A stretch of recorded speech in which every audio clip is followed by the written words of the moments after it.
A mitad del siglo XIX, las principales potencias europeas se encontraban en una carrera de expandir su influencia en otros países del mundo. Una de estas potencias era el Segundo Imperio Francés, donde trató de establecer un protectorado en Ecuador. Así que hoy veremos sobre este desconocido suceso y por qué fracasó. Pero antes, te invito a suscribirte al canal y dejar tu like para más videos. Ahora sí, comencemos. El proyecto de protectorado francés en Ecuador fue una tentativa de una posible instauración monárquica francesa en Ecuador. La propuesta fue presentada por primera vez en 1859 por el entonces presidente Gabriel García Moreno al ministro francés del emperador Napoleón III, acreditado en la ciudad de Quito. Pero ¿por qué el presidente de Ecuador quería una monarquía bajo protección francesa en su país?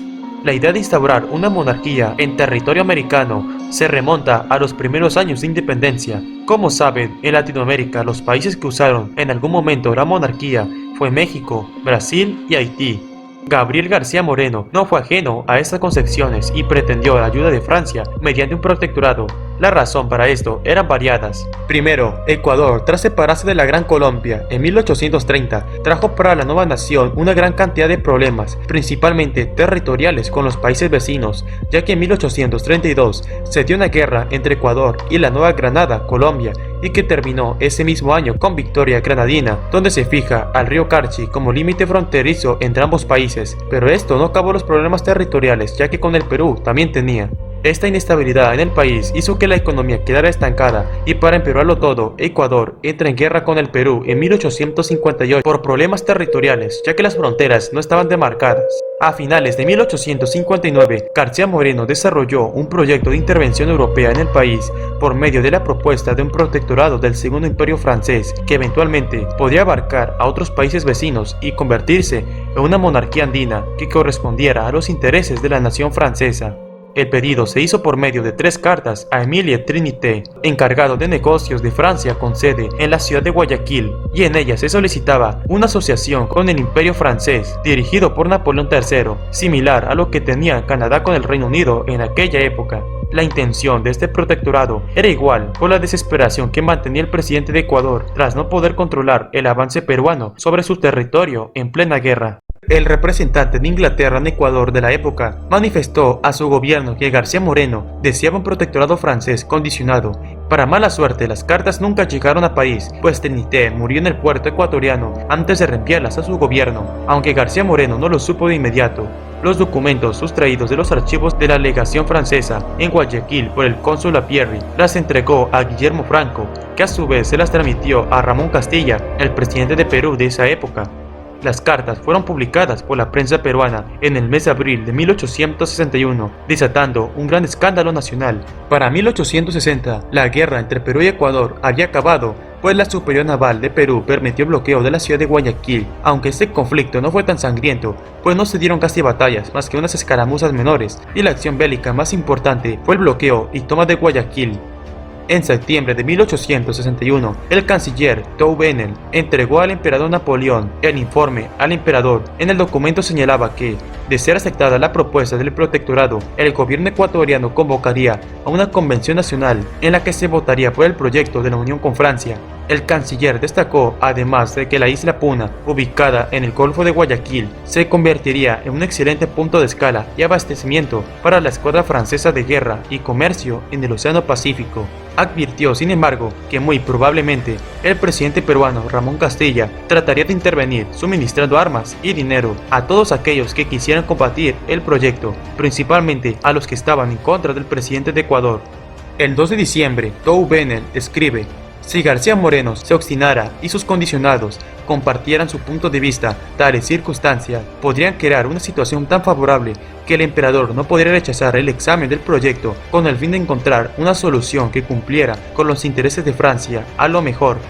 En tanto, García Moreno nombra como ministro de Negocios en Francia a Antonio Flores Gijón, quien a nombre del gobierno ecuatoriano propuso un plan que comprendía la cesión de las Islas Galápagos al Imperio francés, así como de las tierras situadas a orillas del Amazonas y que pertenecían a Ecuador.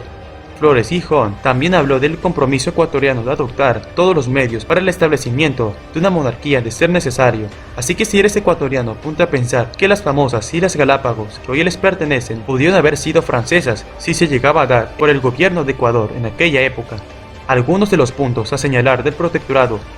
El protectorado debía garantizar que Ecuador continuaría con sus leyes, nacionalidad y soberanía. El imperio francés debería enviar al buque Dwight Fournier o a cualquier otro barco de guerra para defender el puerto de Guayaquil y así evitar que Perú interfiriera con la decisión soberana de Ecuador. El gobierno ecuatoriano dejaría a consideración del emperador la solución de los problemas limítrofes con el Perú, o sea que Francia hablaría por Ecuador para resolver los problemas territoriales y que se cedería a Francia el archipiélago de las Galápagos para que se estableciera allí un puerto para su estación naval en el Pacífico. El gobierno ecuatoriano emplearía todos los medios honrosos para la formación de una monarquía que se extendiera al Perú y otros países que deseaban gozar de los beneficios de la alianza con Francia. La nación llevaría por nombre Reino de los Andes y estaría dirigida por un príncipe católico designado por Napoleón III. Obvio que todo esto trajo un enorme descontento, principalmente en el presidente peruano Ramón Castilla. Pero por suerte para ellos, el proyecto fracasó, y esto se debió a que Francia dejó de interesarle este proyecto en Ecuador y mejor decidió ir a establecer una monarquía en México, ya que a finales de diciembre de 1861, Francia junto a Inglaterra y España invaden México para reclamar los pagos de unas deudas, aunque para mayo de 1862, Inglaterra y España retiran sus tropas de México, pero Francia no, ya que los conservadores mexicanos le habían propuesto al emperador francés de establecer una monarquía en México. Es así que desde 1862 inicia una guerra entre México y el Imperio francés que duró 5 años. Así se establece el Segundo Imperio Mexicano en 1864 tras la toma de la Ciudad de México, después de haber sido asediada la ciudad de Puebla. La monarquía estaría bajo el poder del archiduque austriaco Maximiliano de Habsburgo y la emperatriz Carlota de Bélgica. Este intento de monarquía francesa en México fue el más grande que se intentó establecer durante el Imperio francés, ya que involucró no solo a Francia, también al Imperio austriaco, de donde era originario Maximiliano, y a Bélgica, donde era originaria Carlota. Aún así, esta intervención terminó en fracaso, con la muerte del emperador en 1867 tras ser fusilado, y Francia retiró sus tropas de México ese mismo año, fracasando así toda idea de establecer una monarquía en América. El proyecto de crear el protectorado en Ecuador fue más un intento de incrementar la influencia de Francia en Sudamérica. La desesperación del gobierno de Ecuador al no poder controlar su territorio de las invasiones de sus países vecinos, ya que al fracasar este intento monárquico en Ecuador vivió más conflictos, ya que acabada la guerra con Perú ese mismo año, Ecuador entra en guerra con Colombia, que estaba también en plena guerra civil, en la llamada Guerra de las Soberanías, siendo Colombia el país que le dio a Ecuador la mayor derrota militar en una sola batalla, pues el 6 de diciembre de 1863 se da la batalla de Huasput. 6.000 ecuatorianos son derrotados por 4.000 colombianos, dejándoles 2.500 bajas y más de 2.000 prisioneros. Aparte, Ecuador luego vivió una guerra civil y en 1866 se unió a Perú y Chile en la guerra con España. Todo era un caos en Ecuador en esos años del siglo XIX. Este fue el intento de crear el protectorado francés en Ecuador y sobre por qué fracasó. Si te gustó el video, deja tu like, suscríbete y comparte este video. Hasta la próxima.